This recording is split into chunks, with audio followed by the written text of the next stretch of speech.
Clip number 728। इस clip में आप इंशाअल्लाह कुरान पाक की सूरह बनी इसराइल की आयत नंबर 102 से लेकर 104 तक की तिलावत, तर्जमा और तफसीर कुरान सिरातुल जिनान समात फरमाएंगे। बिस्मिल्लाहिर्रहमानिर्रहीम। तर्जमा, अल्लाह के नाम से शुरू जो निहायत मेहरबान रहमत वाला है। क़ाल लक़द अलिमत मा अंज़ल हाउलाइ इल्ला रब्बुस समावाति वल अर्दि बसाइर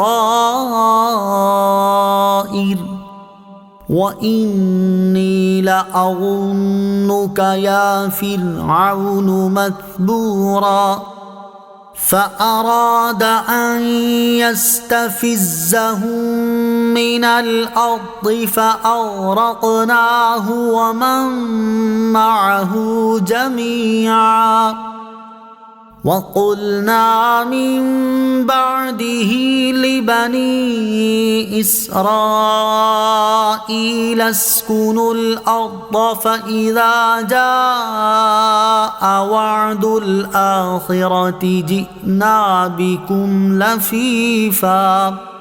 तर्जमा, फरमाया यकीनन तू जान चुका है कि इन निशानियों को इबरतें करके आसमान और जमीन के रब ही ने नाजिल फरमाया है। और ए फिरौन, मैं ये गुमान करता हूँ कि तू जरूर हलाक होने वाला है। तो फिरौन ने चाहा कि उन बनी इसराइल को जमीन से निकाल दे, तो हमने उसे और उसके साथियों को गर्क कर दिया। और उसके बाद अपने बनी इसराइल से फरमाया, इस सरजमीन में सुकूनत इख्तियार करो, फिर जब आखिरत का वादा आएगा तो हम तुम सबको जमा कर लाएंगे। क़ाल लक़द अलिमत, फरमाया यकीनन तू जान चुका है। फिरौन ने हजरत मूसा अलैहिस्सलाम से कहा था कि ए मूसा, मैं तो ये ख्याल करता हूँ कि तुम पर जादू किया हुआ है, यानी माअदल्लाह जादू के असर से तुम्हारी अकल अपनी जगह पर नहीं रही है, या यहाँ मसहूर साहिर के माना में है, और मतलब ये कि ये अजायब जो आप दिखलाते हैं ये जादू के करिश्मा हैं। इस पर हजरत मूसा अलैहिस्सलाम ने उसे जवाब दिया, ए फिरौन, यकीनन तू जान चुका है कि इन निशानियों को इबरतें बनाकर आसमानों और जमीन के रब अज़्ज़ व जल ही ने नाजिल फरमाया है, क्योंकि इन निशानियों और मौजज़ात से मेरी सच्चाई, मेरा कामिलुल अकल होना, मेरा जादूगर ना होना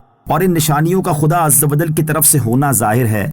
और ए फिरौन, मैं ये गुमान करता हूँ कि तू जरूर हलाक होने वाला है। फ़अराद, तो उसने चाहा, यानी फिरौन ने चाहा कि हजरत मूसा अलैहिस्सलाम को और उनकी कौम को सरजमीन मिस्र से निकाल दे, लेकिन अल्लाह अज़्ज़ व जल ने फिरौन को उसके साथियों समेत गर्क कर दिया और हजरत मूसा अलैहिस्सलाम को और उनकी कौम को सलामती अता फरमाई। वक़ुल्ना, और हमने फरमाया। फिरौन की गर्काबी के बाद अल्लाह अज़्ज़ व जल ने बनी इसराइल से फरमाया कि अब तुम इस सरजमीन यानी ज़मीन मिस्र और शाम में सुकूनत इख्तियार करो, और फिर जब क़यामत आएगी तो हम तुम्हें दोबारा जमा करेंगे और मैदान क़यामत में फिर सआदतमंदों और बदबख्तों को एक दूसरे से मुमताज़ कर देंगे।